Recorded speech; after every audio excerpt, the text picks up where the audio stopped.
আমরা আশাবাদী 13 তারিখ থেকে বাংলাদেশের চিত্র পাল্টে যাবে ইনশাআল্লাহ। সে নির্বাচন সেই ফলাফল বার্তা দেবে যে এরা কোনো চাঁদাবাজি করে না এবং কোনো চাঁদাবাজি বরদাস্ত করবে না। সাথে সাথে 90% চাঁদাবাজের হাত অবশ হয়ে যাবে। বাকি 10% যারা থাকবে ওদেরকে বুঝাবো, বুঝ না মানলে যা করা দরকার তাই করা হবে ইনশাআল্লাহ। কারো মুখের দিকে তাকাবো না। চাঁদাবাজ কার বাবা, কার ভাই, কার সন্তান, চেহারা দেখে চাঁদাবাজের সাথে সেদিন আচরণ করা হবে না।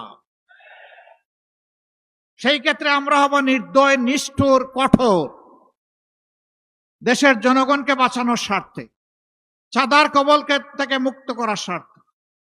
মুসিবতে পড়েছি, আমি রাজনীতি করব, আমি চাঁদাবাজিও করব, কিন্তু আমাকে চাঁদাবাজ বলবেন না, এটা কোন কথা? তাইলে আপনি চাঁদাবাজি ছেড়ে দেন, আপনাকে কেউ চাঁদাবাজ বলবে না। আপনি যখন চাঁদাবাজি করবেন তখন এই কথা আপনাকে শুনতে হবে যে আপনি একজন চাঁদাবাজ। চাঁদাবাজির সাথে রাজনীতির সম্পর্ক কি? এটি তো দুর্বৃত্তপনা। রাজনীতি হচ্ছে নীতির রাজা, যা মানুষকে সম্মান দিবে, নিরাপত্তা দেবে,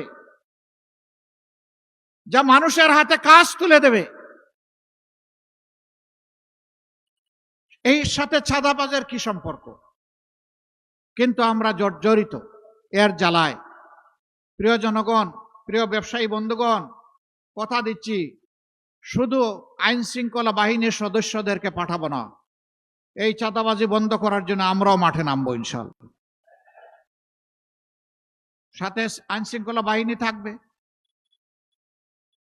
আমরা বিশ্বাস করি চাঁদাবাজি এবং দুর্নীতি বন্ধ করলে বাংলাদেশ জাম্প দিয়ে, লাফ দিয়ে সামনের দিকে এগিয়ে যাবে।